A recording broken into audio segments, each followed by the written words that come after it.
यहीं से आपको फॉर्म को भरना है। पहले आप क्या करेंगे, रजिस्ट्रेशन वाले ऑप्शन पे क्लिक करेंगे। यहाँ पे आप सारी जानकारी को पढ़ लेंगे। फॉर्म भरने का जो फीस है मात्र 100 रुपया है। भले आप किसी भी कैटेगरी से आते हो, 100 रुपया में ही आपको आवेदन शुल्क देना है। अदर स्टेट वाले फॉर्म भरेंगे उनको भी 100 रुपया ही है। यहाँ पे क्लिक करेंगे, इस तरह से देखिए आपका जो है इस तरह से फॉर्म खुल जाएगा। यहाँ आपका पद का नाम शो करेगा। सबसे पहले फर्स्ट नेम लिखना है, मिडिल नेम, लास्ट नेम। मान लीजिए सपोज आपका नाम दीपक कुमार है तो आप यहाँ दीपक और लास्ट में कुमार लिख देंगे। ऐसे पहले आपका दीपक कुमार सिंह है तो आप कुमार इस यहाँ लिखेंगे, लास्ट में सिंह लिखेंगे। ऐसे आपको जो है लिखना होता है। इसके बाद यहाँ पे आपको नेशनलिटी बताना होता है, जो भी आपका नेशनलिटी है। फिर यहाँ पे अपना मोबाइल नंबर, ईमेल आईडी। यहाँ पे आप बिहार के निवासी हैं तो आप यस करेंगे और यहाँ से अपना कैटेगरी जो है चूज करेंगे। जो भी कैटेगरी से आप बिलोंग करते हैं यहाँ से कैटेगरी आपका खुल के आ जाएगा। अब देखिए आपको ना कैटेगरी सर्टिफिकेट और निवास सर्टिफिकेट अगर कोई बिहार का है तो फॉर्म भरने से पहले बनवा लेगा। जनरल से है तो अपना निवास बनवा के रख लेगा, ताकि जब डीवी होता है ना उसमें मांगा जाता है कि फॉर्म भरने से पहले का आप अपना जो भी रिजर्वेशन लेना चाहते हैं और डोमिसाइल का रिजर्वेशन लेना चाहते हैं तो अपना निवास सर्टिफिकेट दिखा दीजिए। तो वो आपको पूछता है तो आप ये सब कैटेगरी जाति वाला जो भी अपना बनवा के रख लेंगे। यहाँ पे नहीं लगेगा, मांगेगा ही नहीं, सिर्फ आपको कैटेगरी बता देना। लेकिन यहाँ बोल रहा है कि आपको जो भी कैटेगरी यहाँ से चुनाव किए हैं उसका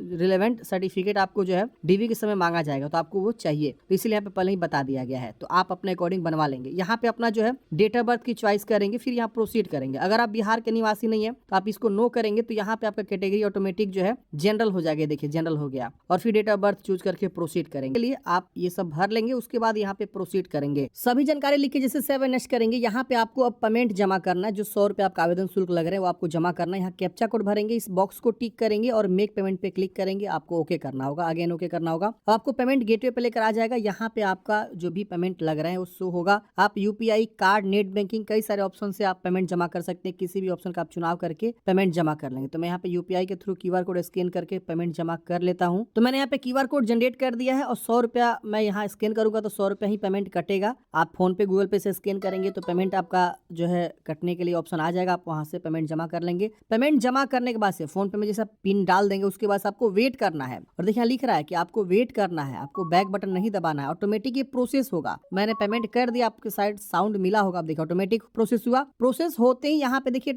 रजिस्ट्रेशन आईडी प्राप्त हो गया। इस तरह से आपको प्राप्त हो जाएगा। अगर आपको रजिस्ट्रेशन आईडी नहीं प्राप्त होता है तो आप इस दिए गए हेल्पलाइन नंबर पे कांटेक्ट कर सकते हैं। ये सपोर्ट नंबर है, ठीक है ना। जिससे पेमेंट कट जाता है और रजिस्ट्रेशन आईडी नहीं मिलता है तो आप फॉर्म नहीं भर पाएंगे। तो आप इस पे अपना मेल ड्रॉप कर दीजिए, आपको ये सॉल्व हो जाएगा। चलिए अब अगला स्टेप आता है process to fill application form. हम इस पे क्या करेंगे, क्लिक करेंगे। क्लिक करते ही इस प्रकार से निर्देश आ जाएगा। निर्देश को चेक करना, इसको टिक कर लेना है और उसके बाद से यहाँ पे आपको फिल टू एप्लीकेशन फॉर्म पे क्लिक करना है। अब यहाँ पे आपका जो है कुछ जानकारी शो होता है ऑलरेडी। अब यहाँ पे आपको फॉर्म को भरना है। तो यहाँ पे अपना father's name, mother's name, married है कि अनमैरिड है, आप एक आईडी प्रूफ दीजिए उसका। जैसे हमने आधार कार्ड चूज किया तो आधार संख्या लिख देंगे। आइडेंटिफिकेशन मार्क्स, बॉडी का पहचान बताना है। यहाँ पे फ्रीडम फाइटर के वार्ड है तो यस करेंगे वरना नो करेंगे। इसके बाद यहाँ पे आपको अपना एजुकेशनल क्वालिफिकेशन की जानकारी भरनी है। तो सबसे पहले आपको मैट्रिक की जानकारी भरना है। तो यहाँ बोर्ड का नाम आप लिखेंगे, फिर यहाँ पे पासिंग मार्क्स या सर्टिफिकेट नंबर दोनों में से कोई एक लिखना है। और यहाँ पे आपको बताना है कब आपका मार्कशीट इशू हुआ। तो आप मार्कशीट का इशू डेट यहाँ से आप चूज कर लेंगे। फिर यहाँ पे आपको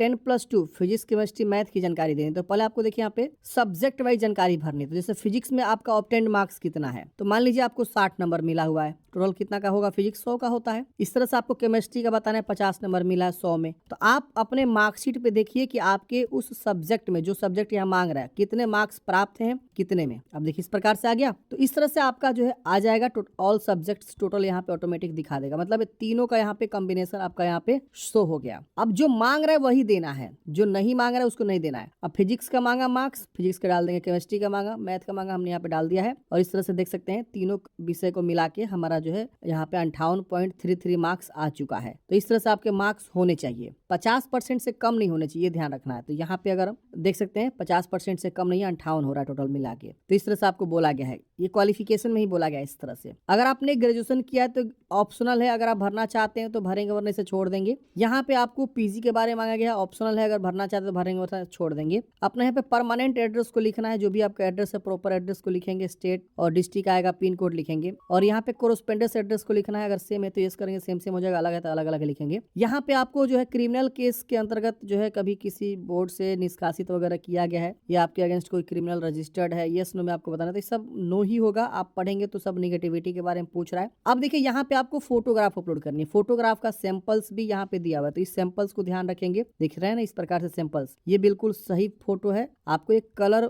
वाला बैकग्राउंड नहीं लेना, एक सिंपल भी यहाँ पे दिया हुआ है, तो इस सैंपल्स को ध्यान रखेंगे। दिख रहे हैं ना इस प्रकार से सैंपल्स, ये बिल्कुल सही फोटो है। आपको एक कलर वाला बैकग्राउंड नहीं लेना, एक सिंपल जो है नॉर्मल बैकग्राउंड का फोटो लेना है। ये देखिए टोपी नहीं होना चाहिए, इस तरह से सेल्फी नहीं होना चाहिए, ये पार्क में आप नहीं फोटो होने, मुंह नहीं ढका होना चाहिए, पीछे 2-3 लोग दिख रहे हैं, देख रहे हैं ना, इस तरह से आपका ब्लर हो गया है, ये साइड से हो गया है, तो ऐसे नहीं होना चाहिए। बिल्कुल साफ सुथरा फोटो, सामने से हल्का बैकग्राउंड वाला आपको यूज करना है, व्हाइट बैकग्राउंड भी रख सकते हैं, और बिल्कुल क्लियर होना चाहिए, 2 मंथ से ज्यादा ओल्ड नहीं होना चाहिए। आप यहाँ फोटो को चूज करेंगे, उसके बाद आपका फोटो यहाँ पे शो होगा और आप यहाँ पे अपलोड कर देंगे। 500 KB बोला गया है, यानी 500 KB से नीचे होना चाहिए आपका फोटो, जो कि काफी बढ़िया साइज है। अब यहाँ पे आपको इंग्लिश सिग्नेचर अपलोड करना है और यहाँ पे हिंदी सिग्नेचर अपलोड करना है। तो यहाँ पे देखिए एक्सेप्टेबल में यहाँ पे भी सैंपल दिया हुआ है, ये सारे जो एक्सेप्टेबल हैं, देख रहे हैं ना, ये सब एक्सेप्टेबल है। इस तरह से ब्लर हो गया है, दिख ही नहीं रहा है, छोटा हो गया है, ये देखिए इस तरह से बहुत सारे लोग करते हैं। क्या करेंगे, मोबाइल से फोटो खींचेंगे और ब्राइटनेस वगैरह वगैरह नहीं चेंज करेंगे और ऐसे ब्लैकनेस जैसा आता है, तो इस तरह से भी